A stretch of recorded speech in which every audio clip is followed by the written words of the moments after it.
নমস্কার, competitive news and discussion গ্রুপে আপনাদের স্বাগত জানাই। আজ আমাদের সামনে উপস্থিত আছেন গার্ডেনরিচ অঞ্চলের বাংলার শিক্ষক তথা গার্ডেনরিচ মাধ্যমিক বিদ্যালয়ের শিক্ষক শ্রী সাধন ভদ্র মহাশয়। ওনাকে আমি কম্পিটিটিভ নিউজ অ্যান্ড ডিসকাশন গ্রুপের পক্ষ থেকে অভিনন্দন জানাই। ধন্যবাদ দাদা, আমরা দীর্ঘদিন আপনার কাছে পড়াশোনা করেছি এবং পড়াশোনা করে আমরা একটা সাফল্যের শিখরে পৌঁছে গেছি। তো তুমি আমাদের থেকে অনেকটাই বড়, তোমাকে আর নতুন করে ছাত্রছাত্রীদের কাছে পরিচয় দেওয়ার কিছু নেই। তবুও যারা নবাগত ছাত্রছাত্রী তাদের হয়তো তুমি অনেকটাই অজানা, তাই তোমার পরিচয়টা আবার নতুন করে একটু দিতে হলো। তো আমরা একটা ইনিশিয়েটিভ করছি এতদিন ধরে, এর আগে 3টে পর্ব হয়ে গেছে। আমাদের মূল বক্তব্যটা হচ্ছে সাফল্যের সহজ পাঠকে নিয়ে। যে সাফল্য সহজভাবে আসে সেইটাকেই অন্বেষণ করার লক্ষ্য হচ্ছে আমাদের। তো এর আগে বিভিন্ন বক্তা সাফল্যের বিভিন্ন দিক, বিভিন্ন আঙ্গিককে তুলে ধরেছে। তো আমি প্রথমেই সরাসরি চলে যাচ্ছি যে তোমার চোখে সাফল্যের অভিজ্ঞতা কিরকম, মানে সাফল্যের স্বাদটা কিরকম, বা কিভাবে তোমার জীবনে তুমি বলতে পারো যে একটা সাফল্যের দিকে তুমি এগিয়ে গেছো। প্রথমেই চ্যানেলকে আমি শুভেচ্ছা জানাচ্ছি এরকম একটা অনুষ্ঠানের আয়োজন করার জন্য। যারা নতুন প্রজন্মের ছেলেমেয়ে তাদের কাছে এটা একটা খুব ভালো বার্তা যাচ্ছে। তো যাই হোক, আমি মূল বক্তব্যে আসি। প্রত্যেকটা মানুষের জীবন খুব সংগ্রামের হয়, শর্টকাট বলে কিছু নেই সাফল্যের। কারণ আমরা প্রত্যেকটা মুহূর্তে, প্রতি মুহূর্তে, প্রত্যেকটা সেকেন্ডে আমরা লড়াই করি এবং একটা লক্ষ্য, একটা স্বপ্ন নিয়ে একটু একটু করে এগোই আমরা। ব্যর্থতা এটাও একটা জীবনের অঙ্গ। তো তাই বলে থেমে থাকলে চলবে না, আবার রাস্তার মোড় ঘুরে আমাকে আবার এগোতে হবে বা অন্য কোনো দিশা দেখতে হবে। কারণ থামলে চলবে না, কারণ পেছনের মানুষ তখন ফেলে দিয়ে আমাকে সে এগিয়ে যাবে। কারণ জীবন তো গতিময়, নদীর ধারার মতন, সে থামতে জানে না। তো আমার ব্যক্তিগত জীবনের যদি অভিজ্ঞতার কথা বলা হয়, তো আমি বলবো যে আমার জীবন খুব স্ট্রাগল পূর্ণ। স্টিল আমি নতুন নতুন স্বপ্ন দেখি এবং তার জন্য স্ট্রাগল করি। এটা আমার কাছে একটা প্রত্যেকটা মুহূর্তে একটা চ্যালেঞ্জ যে আগামী দিনের জন্য কি করতে পারি, আমার জীবনটাকে আরো কিভাবে সাজাতে পারি, বা পৃথিবীর 10টা মানুষের জন্য কিছু করতে পারি। নিজের জন্য তো সবাই বাঁচে, একটা পিঁপড়েও বাঁচে, কিন্তু 8-10 জনের জন্য যদি মানুষ কিছু করতে পারে। তো যেটা আমার জীবিকা শিক্ষকতা, প্রায় 20 বছর আমি শিক্ষকতা করছি। প্রথমে প্রাইভেট শিক্ষক ছিলাম, এখন স্কুলে চাকরি করছি। তো ঘটনা হচ্ছে এই 20 বছরে আমি কয়েক হাজার ছাত্রছাত্রীকে আমার যতটুকু জ্ঞান ততটুকু দেওয়ার চেষ্টা করেছি। এটা আমার কাছে গর্বের বিষয় যে প্রায় প্রত্যেকেই নিজের জীবনে সাফল্য পেয়েছে। আমার সামনে যে সুদীপ বসে আছে, আপনারা দেখতে পাচ্ছেন, আজকে ও প্রতিষ্ঠিত, আমার কাছে 4 বছর পড়েছে, 9, 10, 11, 12। ও আজকে প্রতিষ্ঠিত ভালো জায়গায়, সরকারি জায়গায় চাকরি করছে। এটা আমার কাছে গর্বের বিষয়। এবং বলতে দ্বিধা নেই যে আমি দাদার কাছে পড়ে 2008 সালে মাধ্যমিকে বাংলায় সর্বোচ্চ আর কি স্কোর করেছিলাম। এটাও আমার কাছে একটা অ্যাচিভমেন্ট, সবই দাদার হাত ধরে সম্ভব হয়েছে। আসলে এটা আমি ওকে সাহায্য করেছি পথ চলতে, কিন্তু হেঁটেছে ও নিজেই। তো বক্তব্য বিষয় হচ্ছে যে প্রত্যেকের মনের মধ্যে একটা খিদে রাখতে হবে সবসময়, যে আমার কাজ শেষ হয়ে গেছে, আর কিছু করার নেই, এটা ভাবলে চলবে না। টিল ডেথ, মৃত্যু পর্যন্ত যদি আমি অ্যাক্টিভ থাকতে পারি, তাহলে প্রতি মুহূর্তে জীবনটা খুব রোমাঞ্চকর হয়, আনন্দজনক হয়। তো সেই ক্ষেত্রে আমরা আশপাশের যে দুঃখ, যন্ত্রণা, নানান রকম সমস্যা, সেগুলি অ্যাভয়েড করতে পারি। আচ্ছা দাদা, আমাদের আগের বক্তা যারা বলেছে, অনেকে বলেছে যে কেউ যদি নিজের স্বনির্ভরতার মাধ্যমে সফল হতে পারে সেটাও তার কাছে সফলতা, আবার কেউ যদি উচ্চক্ষেত্রে প্রতিষ্ঠিত হতে পারে সেটাও হয়তো তার কাছে সফলতা। তো সফলতার অর্থ এক একজনের চোখে এক এক রকম, এটা আমরা দেখেছি। এবং তোমারও জীবনের সফলতার একটা সংক্ষিপ্ত কাহিনী আমরা শুনলাম। এরপরে যে বিষয়ে আমরা আলোকপাত করব, অনেকে বলে থাকে যে উচ্চশিক্ষাই নাকি সফলতার মাপকাঠি, উচ্চশিক্ষায় মনন বিকশিত হয়, চিন্তা শক্তির একটা আলাদা প্রভাব সেখানে পড়ে। তো তোমার কি মনে হয় যে কেবলমাত্র উচ্চশিক্ষায় কি কারোর জীবনে সফলতার মাপকাঠি হতে পারে, না অন্য কোনো একটা আঙ্গিক আছে, অন্য কোনো একটা ভাবনা এসে যদি নিজেকে প্রভাবিত করতে পারে সেক্ষেত্রেও তার সফলতা বয়ে আনতে পারে সে নিজে? না, আসলে প্রথম ব্যাপার হচ্ছে যে শিক্ষা কাকে বলে এটার আগে সংজ্ঞা জানতে হবে।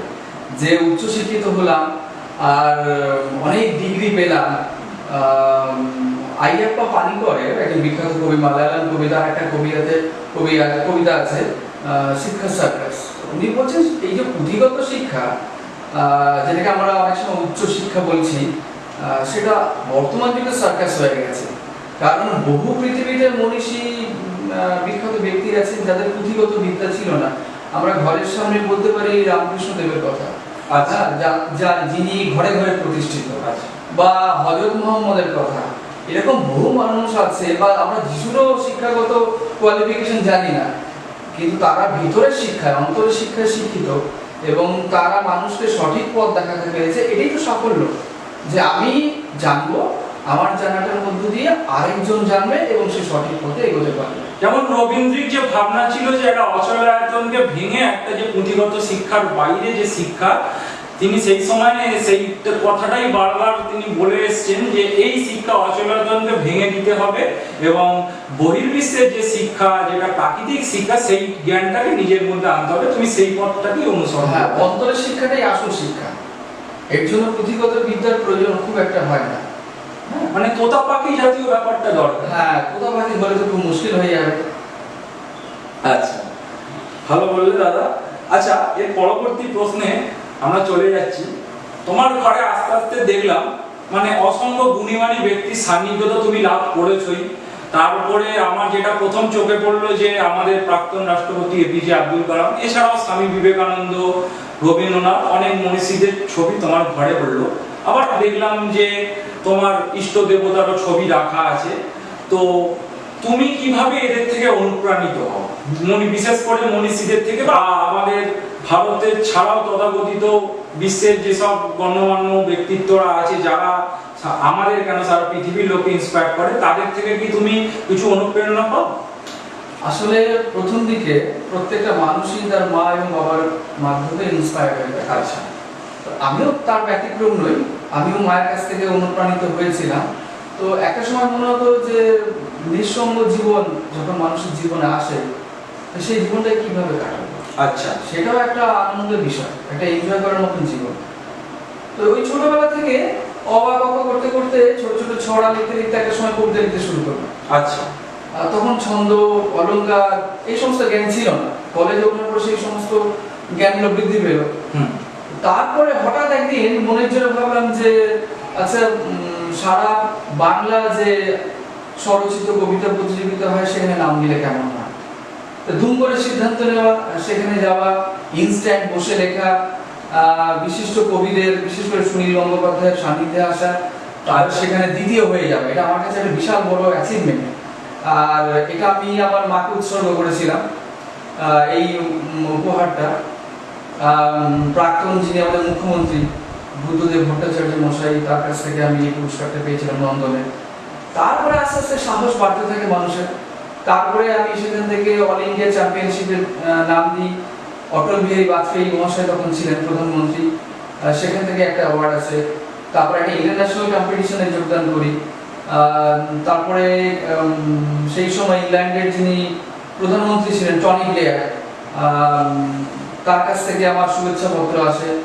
ইংল্যান্ডের রানী এলিজাবেথ II, যিনি এখনো জীবিত, তার কাছ থেকে একটা শুভেচ্ছা বার্তা আসে।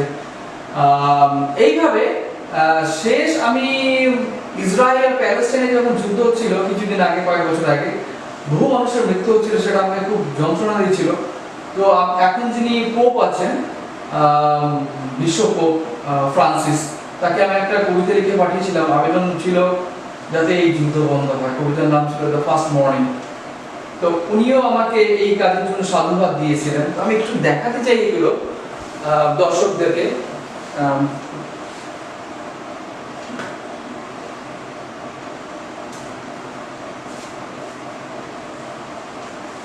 এই যে সার্টিফিকেটটা, এই সার্টিফিকেটটা এপিজে আব্দুল কালাম স্বর্গীয় প্রাক্তন রাষ্ট্রপতির কাছ থেকে আমি পেয়েছিলাম। তার নিজের হাতে অটোগ্রাফ স্কেচ পেন দিয়ে দিয়েছিলেন। এটা আমার কাছে খুবই একটা দুর্মূল্য বিষয়।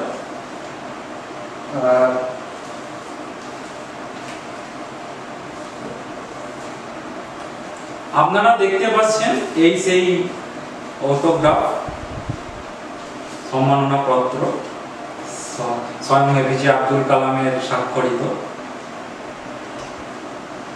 এটা এলিজাবেথ ট্যুর পাঠানো শুভেচ্ছা পত্র আমাকে। ইংল্যান্ডের রানী দ্বিতীয় এলিজাবেথ স্বাক্ষরিত শুভেচ্ছা পত্র। এটা হচ্ছে কি ইংল্যান্ডের প্রধানমন্ত্রী টনি ব্লেয়ার কবিতা লেখার জন্য তার শুভেচ্ছা পত্র। ইংল্যান্ডের প্রধানমন্ত্রী টনি ব্লেয়ারের স্বাক্ষরিত শুভেচ্ছা পত্র। এটি এসেছিল অটল বিহারী বাজপেয়ীর দপ্তর থেকে শুভেচ্ছা পত্র জানিয়ে। ভারতের প্রাক্তন প্রধানমন্ত্রী অটল বিহারী বাজপেয়ীর স্বাক্ষরিত শুভেচ্ছা পত্র। এছাড়াও দেখছেন এই অসংখ্য পুরস্কারের সার্টিফিকেট এখানে রয়েছে। তো আরেকটা জিনিস আমি দেখাতে চাই, সেটা হচ্ছে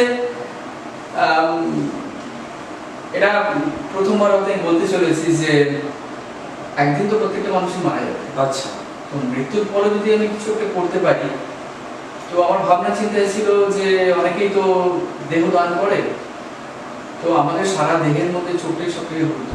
আচ্ছা, তো আমার মৃত্যুর পর যদি চোখটা দান করা যায় সেটা কেমন হয়? আচ্ছা। তো বাড়ির অমতেই অজান্তেই, যাতে কোনো বাধা না আসে, আমি চক্ষু দান করে ফেলেছি। মানে দান করেছি মানে দানপত্রে স্বাক্ষর করেছি। আচ্ছা, আচ্ছা। এটা তার সার্টিফিকেট। জনস্বাস্থ্য কমিটি। সুতরাং দর্শক বন্ধুরা, আপনারা দেখতেই পেলেন যে আজকে আমাদের সামনে যে বিশিষ্ট মানুষটি উপস্থিত আছেন, তিনি শুধু রাজ্য নয়, তিনি দেশ নয়, তিনি সারা বিশ্বে সমাদৃত হয়েছেন। বুদ্ধদেব ভট্টাচার্য প্রাক্তন মুখ্যমন্ত্রী থেকে শুরু করে, অটল বিহারী বাজপেয়ী প্রাক্তন প্রধানমন্ত্রী থেকে শুরু করে, টনি ব্লেয়ার ইংল্যান্ডের প্রধানমন্ত্রী, ইংল্যান্ডের মহারানী এলিজাবেথ টু, এবং এছাড়াও ফ্রান্সিস পোপের তিনিও স্বাক্ষরিত তিনি শুভেচ্ছাপত্র পেয়েছেন, এবং তিনি চক্ষুদানের অঙ্গীকারও নিজেকে অঙ্গীকারবদ্ধ করেছেন। তো আমাদের কাছে এটা খুবই সাফল্যের বিষয় গার্ডেন রিচ বাসী হিসাবে, যে আমরা এরকম একটি মানুষের সান্নিধ্যে পেয়েছি।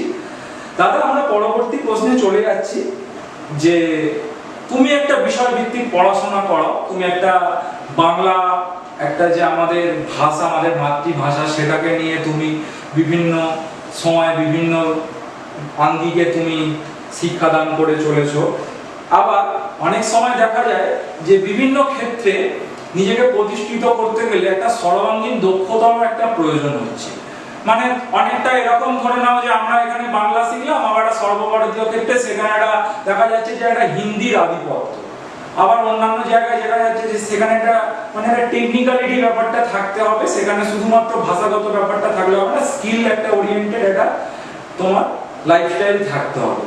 তো তোমার কি মনে হয় যে সর্বাঙ্গীন দক্ষতা না বিষয় ভিত্তিক পড়াশোনা, কোন দিকটা বেশি প্রাধান্য পাবে?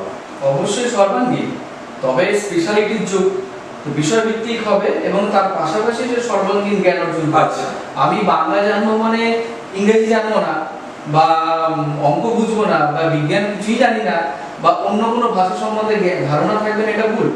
কারণ আমরা এখন মাল্টিলিঙ্গুয়াল বিশ্বে বাস করি। তো সেই ক্ষেত্রে আমি যেখানেই যাই না কেন একাধিক ভাষার দক্ষতা আমার থাকা দরকার।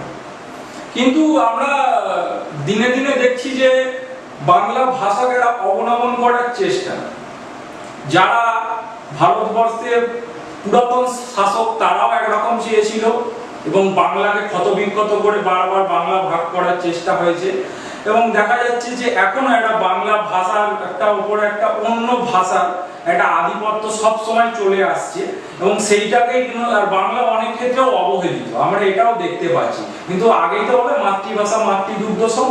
তো কেন এরকম, তোমার মতে কেন এরা এরকম করতে চাইছে?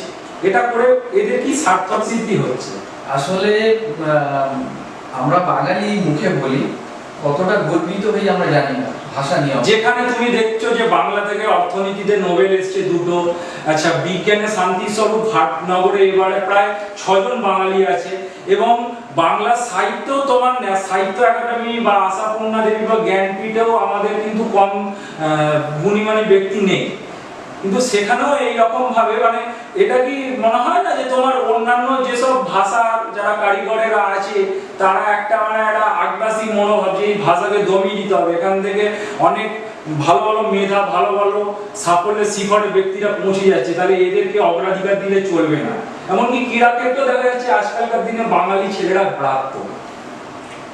আসলে সবকিছুর মধ্যে এখন কি হয়েছে, রাজনীতিটা ঢুকে গেছে। আচ্ছা, আমরা উঠতে বসতে রাজনীতি করি, এটা সবথেকে আমাদের একটা বড় দোষ।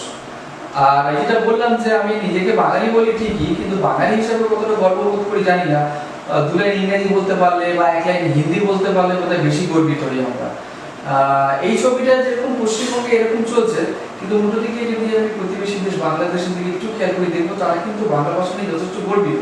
হ্যাঁ, তারা গাড়ির নেম প্লেটে হোক, বাড়ির দোকানের নামের হেডিং এ হোক, সর্বত্র এবং বিভিন্ন আবেদনপত্রে হোক, সেখানে সব জায়গাতে তারা বাংলাকে সবার আগে স্থান দেয়। হ্যাঁ, কারণ সেটাই হচ্ছে তাদের রাষ্ট্রভাষা, মাতৃভাষা, সবকিছু।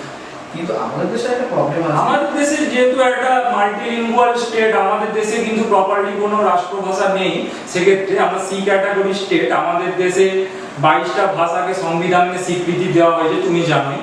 তো সেক্ষেত্রে আমাদের রাজ্যে তো বাংলার একটা যে ভাবনা, বাংলাটাই মানে অগ্রাধিকার পাওয়া উচিত, কিন্তু দেখা যায় যে সেটা অনেক ক্ষেত্রে হয় না, সেটা আমাদের একটা খারাপ লাগে। স্বাভাবিক, বাঙালি হিসাবে খারাপ লাগবে। যেখানে আমরা রবীন্দ্রনাথের কথা পড়ছি, শরৎচন্দ্রের কথা পড়ছি, এরকম বহু বিখ্যাত ব্যক্তিদের সাহিত্য পাঠ করে বড় করছি।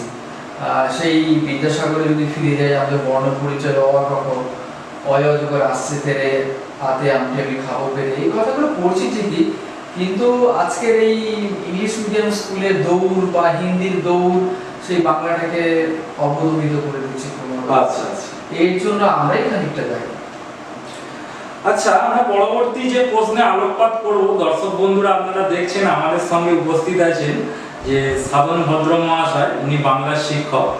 তো আমরা পরবর্তী যে প্রশ্নে আলোকপাত করব, ব্যর্থতাকে দূরে সরিয়ে কিভাবে ঘুরে দাঁড়ানো উচিত। তুমি অনেক ক্ষেত্রে দেখবে খবরে বা সংবাদপত্রের শিরোনামে উঠে আসে, কোনো কোনো সময় দেখা যায় যে কেউ সামান্য একটা ব্যাপারে ফেল করলে সে ব্যর্থ হয়ে গেল, অথবা কেউ কেউ দেখা যায় কোনো একটা পারিবারিক দিক থেকে সে কোনো কারণে ব্যর্থ হচ্ছে, তো সে কি করছে, তার পরিবারকে সে মানে শেষ করে দিচ্ছে, কখনো হত্যা করছে, কখনো অসৎ উপায় অবলম্বন করে পরিবারকে পথে ঠেলে দিচ্ছে, দূরে সরিয়ে দিচ্ছে। তো আবার অনেক সময় দেখা যায় যে কেউ কোনো তার উন্নতির পথে বাধা পেল, প্রতিবন্ধকতা সেখানে থাকলো, সেটার থেকেও সে ব্যর্থ হচ্ছে। তো তোমার কি মনে হয় ব্যর্থতাকে দূরে সরিয়ে কিভাবে আগামী প্রজন্ম ঘুরে দাঁড়াতে পারবে? আসলে কি, আমি একটা কথা বলছি, যিনি দক্ষিণ আফ্রিকার প্রাক্তন রাষ্ট্রপতি ছিলেন নেলসন ম্যান্ডেলা। আচ্ছা, খুব দারুণ একটা কথা বলেছিলেন যে আমরা জীবনে জিতি, আচ্ছা, আর নয় সফল হই, ব্যর্থ কখনো হই না। কারণ ব্যর্থতার মধ্যে দিয়েও আমরা সাফল্যের চাবিকাঠি খুঁজে পাই। আর এই ব্যর্থতা জীবনের একটা অন্য দিক। যদি দিন থাকে রাত্রি আসবে, তাহলে সাফল্য থাকলে ব্যর্থতা আসবে, এবং সেটাকে অ্যাকসেপ্ট করতে হবে। ব্যর্থতা মানে আমি আত্মহত্যার পথ বেছে নেব বা আমি অসৎ কোনো উপায় অবলম্বন করবো না। কারণ নিজের কাছে নিজেই মুখ দেখাতে পারবো না যদি আমি অন্য কোনো পথ অবলম্বন করি, সেটাকেও মেনে নিতে হবে। আচ্ছা, হাতে পাঁচটা আঙুল সমান নয়। অনেক সময় দেখা যায় যে ধরো সবাই বলে যে একবারেই সফলতা লাভ করা যায় না, ব্যর্থতার সিঁড়ি তোমাকে ভাঙতেই হবে। আবার অনেক সময় অনেকের মনে একটা অভিযোগ থাকে, একটা ক্ষেত থাকে যে ও পেয়ে গেল জিনিসটা আমি পাচ্ছি না, সেই ক্ষেত্রে ব্যর্থ। এটা মানে একটা পারস্পরিক একটা দৃষ্টিভঙ্গি, এটা কিন্তু নিজে থেকে ব্যর্থ হওয়া নয়। অন্যের জিনিসটা দেখলাম এবং সেটা থেকে মনে হচ্ছে যে ওর কাছে কি করে এলো, আমার কাছে আমি পেলাম, এটা থেকেও একটা ব্যর্থতার একটা জন্ম হতে পারে, একটা থিঙ্কিং আছে। এখানে বলছি এই ক্ষেত্রে জেলাসি যেন না হয় সেটা খেয়াল করতে হবে। ঈর্ষার কারণ, ও পেরেছে তাহলে আমিও পারবো বা আমাকেও পারতে হবে, আমাকে সেইভাবে প্রস্তুতি নিতে হবে, এটা ভাবতে হবে। যদি ও পারে তাহলে আমিও পারবো। হ্যাঁ, মানে অনেক ক্ষেত্রে এটাও দেখা যায় যে একটা ভোগবাদী চাহিদা, যে অমুকের বাড়িতে অমুক এত এই সামগ্রী আছে, কেউ ধরো না মোবাইল, এটা মোবাইল ফোন দামি কিনেছে, আমি কেন পেলাম না, বাবা মার থেকে হঠাৎ করে সুইসাইড করে ফেললো, এটা একটা বোকামির উদাহরণ। হ্যাঁ, একদম অবধারিত। বুঝতে হবে যে প্রত্যেকটা মানুষের ভাগ্য সমান হয় না। কারণ আমাদের কর্ম প্রচেষ্টা এবং ভাগ্য দুটো মিলেই ফল। আচ্ছা, তো চেষ্টাও করতে হবে, খানিকটা ভাগ্যের সাথে প্রয়োজন আছে। তাহলে দর্শক বন্ধুরা আপনারা দেখতেই পাচ্ছেন যে এই পথ সঠিক নয়, আপনারা সঠিক পথে এগোন, অপরকে দেখে ঈর্ষান্বিত হবেন না, অপরকে দেখে অপরের যেটা ভালো সেইটাকে আপনারা আহরণ করার চেষ্টা করুন, কখনো আপনারা বিপদে যাবেন না, এটাই সাধনদার বার্তা থাকবে আজকে দর্শক বৃন্দদের কাছে। আচ্ছা দাদা, আমরা এবারে যে প্রশ্নে চলে যাবো, এটা মানে বর্তমান প্রেক্ষাপটে এটা খুব গুরুত্বপূর্ণ একটা অংশ। প্রথমেই আমি বলছি যে একটা কোভিড পরিস্থিতি, অতিমারী মহামারীর একটা সিচুয়েশন তৈরি হয়েছে, যেটা আমাদের দেশ তথা সমগ্র বিশ্বকে একটা টালমাটাল সিচুয়েশনে ফেলে দিয়েছে। আবার তুমি দেখবে হঠাৎ করে এই কোভিড সিচুয়েশনের মধ্যে অনেক সময় দেখা গেল যে সেমিস্টার ঠিকঠাক ভাবে হলো না, সংক্ষিপ্ত হয়ে গেল, শিক্ষাবর্ষ সংক্ষিপ্ত হয়ে গেল, পরীক্ষাগুলোকে কোনো রকম ভাবে নিতে হলো, তার মাঝেই একটা নয়া শিক্ষানীতি চাপিয়ে দেওয়া হলো, হুট করে চলে এলো। এতে তো ছাত্রছাত্রীরা আরো দৌড়াচলে পড়ে গেল। তো এই সিচুয়েশনটাকে ছাত্রছাত্রী কিভাবে হ্যান্ডেল করবে? এটাতে তো বলা হচ্ছে যে আঞ্চলিক ভাষাগুলো গুরুত্ব হারাতে পারে। হ্যাঁ, কেউ হুট করেই যদি তার ঘরে একটা অন্যরকম সিস্টেম চাপিয়ে দেওয়া হয় বা অন্য ভাষায় তাকে পড়তে হবে, তাহলে তো তার মানে মানটা অনেকটা নিম্নগামী হয়ে যেতে পারে। এটাকে কিভাবে তুমি তোমার ছাত্রছাত্রীদের উদাহরণই ধরো, যদি এরকম কোনো সমস্যা, তুমি কিভাবে এটা হ্যান্ডেল করবে? আসলে কোভিড সমস্যা তো শুধু আমাদের দেশের নয়, সারা বিশ্বের কাছে একটি বিপর্যয়। আর তার মধ্যে হট করে এই শিক্ষানীতি যে এসে হাজির হলো, কেন্দ্রীয় সরকার দ্বারা আরোপিত হলো, এখন সেই কেন্দ্রীয় সরকারের যে কমিটি, শিক্ষা কমিটি, তাতে গণ্যমান্য ব্যক্তিরা নিশ্চয়ই ছিলেন, তারা কি যেটা ভালো নিশ্চয়ই সেটা বুঝেছেন। এখন পরিবর্তন তো একদিন না একদিন হবে, সবকিছুরই পরিবর্তন হয়, কারণ পরিবর্তনের মধ্য দিয়ে বা বিবর্তনের মধ্য দিয়ে আমরা এগিয়ে যাই, সেই ডার্উইন তত্ত্ব। আচ্ছা, বিবর্তনবাদ, এটাও একটা বিবর্তনবাদ, পরিবর্তনবাদ। না, আমাদের আগের বক্তা নিলয় যে বলে যে ছাত্র সমাজকেই বরাবর গিনিপিগ করা হচ্ছে, এটাকে তুমি সমর্থন করবে? না, এটা আসলে কি, এটা খুব আলোচনা সমালোচনার ব্যাপার। কারণ আমাদের মতো ক্ষুদ্র মস্তিষ্কে এগুলো আসবে না, এটা যার যার দৃষ্টিভঙ্গি। আচ্ছা, কিন্তু খেয়াল রাখতে হবে যারা এই নীতিগুলো চালু করেন তারা নিশ্চয়ই আমাদের মতো সাধারণ মানুষ নয়, এবং এগুলো চলতে চলতে কিছু রেকটিফাই হবে, কিছু বাদ যাবে, কিছু নতুন ঢুকবে।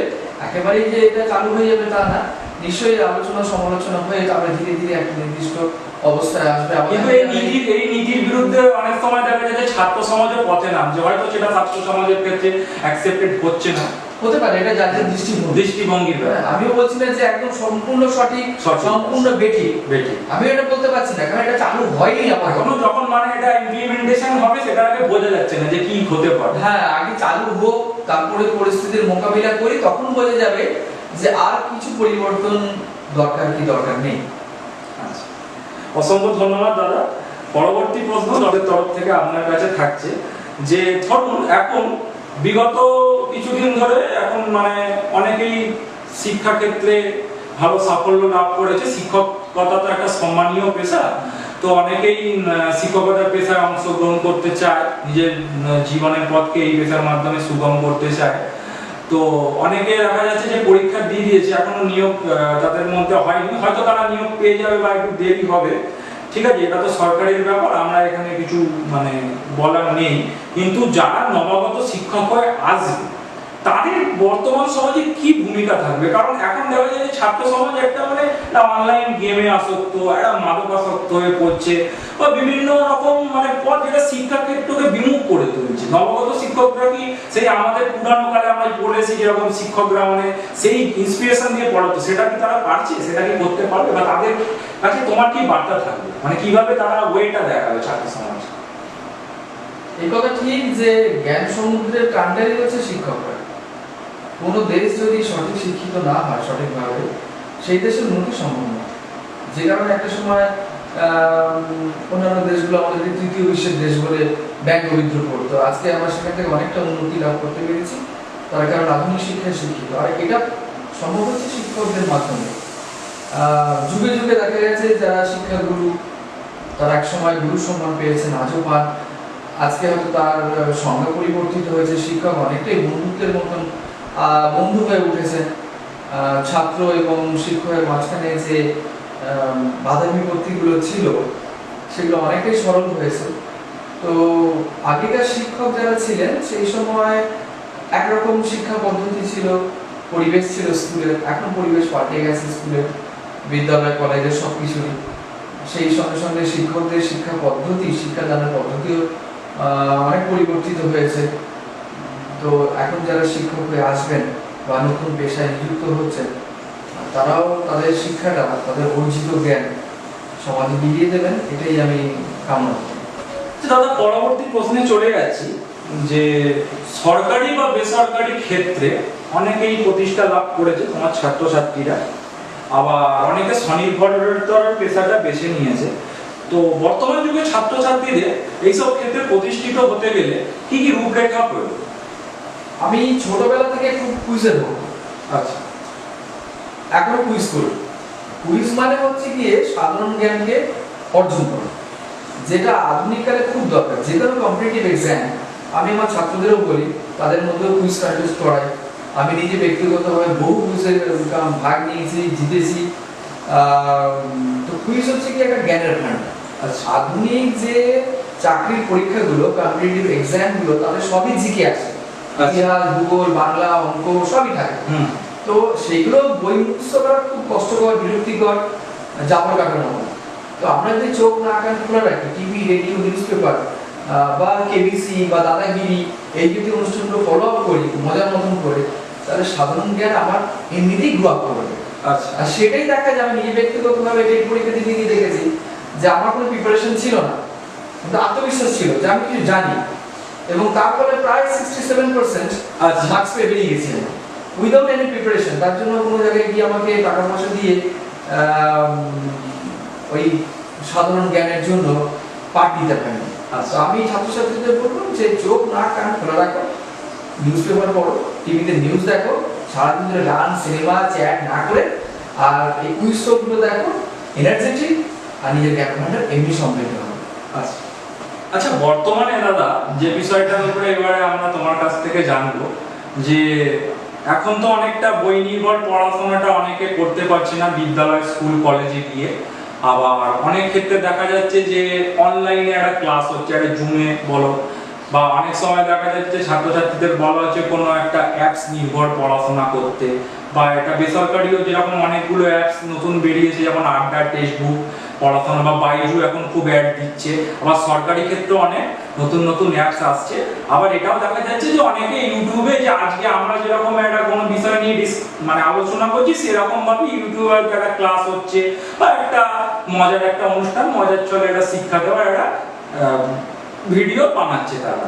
তো তোমার কি মনে হয় এই যে টুলস নির্ভর পড়াশোনা, টেকনিক্যালিটি, ঠিক আছে, এটা আরো আমাদের শিক্ষা সমাজকে সমৃদ্ধ করবে? আসলে কি যুগে যুগে তো এডুকেশন সিস্টেম পাল্টায়। আচ্ছা, একটা সময় তালপাতায় লেখা পুঁথি ছিল, তারপরে প্রিন্টিং সিস্টেম এলো, এখন আমরা কম্পিউটারে পড়াশোনা করছি, এবং সেটা আমাদের অবশ্যই অনেক অ্যাডভান্স করছে। আমরা অনেক কিছু একসাথে জানতে পারছি, সারা বিশ্বকে হাতের মুঠোয় পাচ্ছি। তো এটা আমার মনে হয় টুলস নির্ভর ঠিকঠাক নয়। বই তো অবশ্যই চাই, না হলে বইয়ের তো কোনো বিকল্প নেই। তাহলে এত বইমেলা হয় কেন, আর বইমেলাতে এত ভিড় হয় কেন?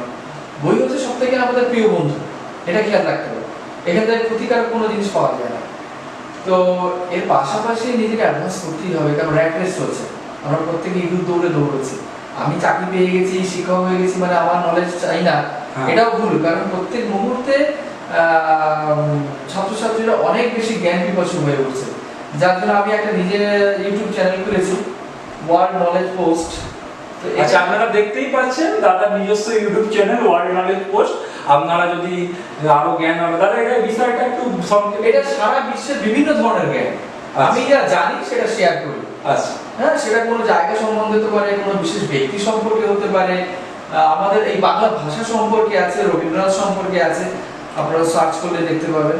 আরেকটা, এখানে আমি একটা এনজিওর সঙ্গে যুক্ত, united cultural organization for social welfare. এটা আমরা ছোটবেলা থেকে আমি করছি। এটা একটা কালচারাল এবং সোশ্যাল ওয়েলফেয়ার, কুইজ বা এই জাতীয় জিনিসগুলো আমরা করি। বা গরিব মানুষ বা ক্যান্সার আক্রান্ত যে বাচ্চারা, তাদেরকে আমরা নিজেদের পকেট দিয়ে, পয়সা দিয়ে যতটা পারি সাহায্য করি। এটা একটা মানবিকতা। আমার মনে হয় যে শুধু আমি বাঁচবো না, আমার সঙ্গে আর 10টা মানুষ বাঁচুক, যতটুকু করা সম্ভব। অসংখ্য ধন্যবাদ দাদা। এরপরে আমরা যে বিষয়ে আলোকপাত করব, আমরা যে বিষয়ে নিয়ে তোমার কাছে যাব, সেটা খুব গুরুত্বপূর্ণ বিষয় এবং এটাই আজকের আমাদের অনুষ্ঠানের শেষ বিষয়, এটা নিয়ে আমরা আলোচনা করব। সেটা হচ্ছে যে অভিভাবকদের ভূমিকা, এবং অভিভাবক ছাড়াও সমাজে যেসব শুভানুধ্যায়ী যেসব গুণীমানী ব্যক্তিরা আছে, এছাড়া আরেকটা যে বিষয়টা নিয়ে আলোকপাত না করলেই নয়, সেটা হচ্ছে অনেকেই আছে যারা আবার মানে সমালোচিত করছে, সব সময় একটা সমালোচনায় মানুষকে বিদ্ধ করছে, ক্রিটিসাইজ করছে, ঠিক আছে? তাহলে দুরকম মানুষ মানে দুরকম ব্যক্তিদেরই আমরা দেখতে পাচ্ছি, তারা দুরকম ভূমিকা নিয়ে কাউকে কেউ পজিটিভ সাইডে দেখাচ্ছে, কেউ হয়তো নেগেটিভ সাইডে কাউকে ডিমোটিভেট করছে। তো তোমার কি মনে হয় যে অভিভাবকদের এইসব ক্ষেত্রে আরো কি ভূমিকা থাকা দরকার? অনেকে দেখা যাচ্ছে যে এই লকডাউনের সময় সন্তান সন্ততিদের মানে প্রপারলি সময় দিতে পারছে না, তাদের তো সংসারটাকে বাঁচাতেই হবে, তারা কর্মক্ষেত্রে ছোটাছুটি শুরু করে দিয়েছে। এবার অনেকে হয়তো যারা আছে সন্তানরা, তারা দেখছে তারা সবসময় বাবা মার সান্নিধ্যটা পাচ্ছে না, হীনমন্যতা তাদের মধ্যে সৃষ্টি হচ্ছে। এইটাকে কি করে, আমরাও তো পরবর্তীকালে অভিভাবক হবো, সেক্ষেত্রে তোমার কি গাইডেন্স থাকবে? আসলে অভিভাবক যারা, তারা চিরকালই বটবৃক্ষ, তাদের ছায়াতে সন্তানরা প্রতিপালিত হয়। বাবা চিরকাল বাবাই থাকে, সে যতই বৃদ্ধ হোক। তো তাদের একটা স্নেহ ছায়া সবসময় সন্তানের উপর থাকে, এটা একটা পজিটিভ দিক। আরেকটা যে বলা হলো যে সমালোচনার দিক, আমার তো মনে হয় এটা নেগেটিভ দিক নয়, এটা পজিটিভ দিক। তার কারণ যদি সমালোচিত আমি না হই, আমার যে খামতি সেটা আমি জানবো কি করে? সেটা তো আমাকে দেখিয়ে দিচ্ছি চোখে আঙুল দিয়ে, তুমি এটা পারো না, জানো না, তাহলে আমি ইন্সপায়ার্ড হবো সেটা কমপ্লিট করার জন্য। ফলে আমার জীবনে যে গ্যাপটা ফিল হয়ে যাবে। কিন্তু আমাদের আগের বক্তা নিলয় যেটা বললো যে মানে সমালোচনা মানে সেই অর্থে সমালোচনা নয়, সমালোচনা মানে কাউকে ডিমোটিভেট করছে, তুমি মনে হয় এটা আর পারবে না, তোমার দ্বারা হবে না, এইটাকে কি তুমি সাপোর্ট করবে? এটা তো না। অ্যাকচুয়ালি আমাদের এখন শিক্ষা নিয়ম যেটা হয়েছে যে আমরা কাউকে এটা বলতে পারি না। আচ্ছা, আধুনিক শিক্ষা নীতিতে যে তুমি এটা পারবে না। হয়তো দেখা যায় একটা বাচ্চা আম লিখতে গেছে, সে আটা ঠিক লিখেছে, ময় জায়গায় ব লিখে দিয়েছে, আমি আ, আমি কিন্তু হাফ মার্কস তাকে দেবো একের পর। আচ্ছা, তার কারণ সে আ কিন্তু ঠিক লিখেছে। আচ্ছা, অতএব জীবনের কোনো কিছুই ইনকমপ্লিট নয়, মানে সবকিছু নিয়েই একটা জীবন, হ্যাঁ, সম্পূর্ণতা। তার অসম্পূর্ণতার মধ্যেও কোথাও একটা সম্পূর্ণতা আছে। হয়তো সে রচনা লিখতে গিয়ে পারেনি লিখতে, কিন্তু তার হ্যান্ডরাইটিংটা তার কোয়ালিটি কত দেখা যাবে। অতএব আমি সেখানে তাকে ইগনোর করতে পারি না, সেটা তার কোয়ালিটি, অত নেগেটিভ বলে কিছু নেই। আচ্ছা, তাই আমি একটা মানুষকে অন্য বক্তা আগের বক্তা কি বলেছে আমি জানি না ঠিক, তো আমার ব্যক্তিগত ধারণা কাউকে নেগেটিভ অ্যাপ্রোচ করা উচিত না। আর যদি কেউ করে, আমার তো মনে হয় সেটাই পজিটিভ দিক, কারণ আমি ওটা জানতে পেরে গেলাম। রবীন্দ্রনাথ সমালোচিত হয়েছেন, আইজ্যাক নিউটন হয়েছেন, মানে হয়েছেন। দর্শক বন্ধুদের উদ্দেশ্যে সাবধান বার্তা যে ক্রিটিসাইজ জীবনে মানুষকে হতেই হবে, এবং ক্রিটিসাইজ হলে তুমি বুঝতে পারবে যে তোমার কোন কোন উইক পয়েন্টগুলো, যে জায়গাগুলোকে তোমাকে আরো গ্রুমিং করার প্রয়োজন আছে। একদম ঠিক। আচ্ছা দাদা, এই পর্বের এখানেই মোটামুটি সমাপ্তি আমরা করছি। একটা তোমার ছোট কোনো বার্তা দর্শক বন্ধুদের উদ্দেশ্যে দিই। আমার যেটা ব্যক্তিগত জীবন উপলব্ধি, ওয়েট অ্যান্ড ওয়াচ, হঠকারী সিদ্ধান্ত নিতে নেই, ধীরে দেখে শুনে সিদ্ধান্ত নাও, সেটা জীবনের ক্ষেত্রে হোক বা অন্যের ক্ষেত্রে হোক, যে কোনো ক্ষেত্রেই হোক। আর পেশেন্স, ধৈর্য, এটা সব থেকে মানুষের বড় গুণ। ধৈর্য হারালে চলবে না, একদিন সাফল্যের সিঁড়ি আসবেই, আজ নয় কাল। কারণ দিন থাকলে রাত্রি যেমন আসে, তো রাতের পর আবার ভোর আসে। তাহলে রাতের পরে যে নতুন ভোর, সেই নতুন ভোরের সন্ধানে আজ থেকেই পথ চলা শুরু হোক। কে বলতে পারে যে আজকে আমাদের এই ভিডিও কারোর চোখে আগামীর ইন্সপিরেশন হতে পারে। এই নিয়েই আজকে আমাদের অনুষ্ঠান আমরা এখানেই শেষ করছি। অসংখ্য ধন্যবাদ, নমস্কার।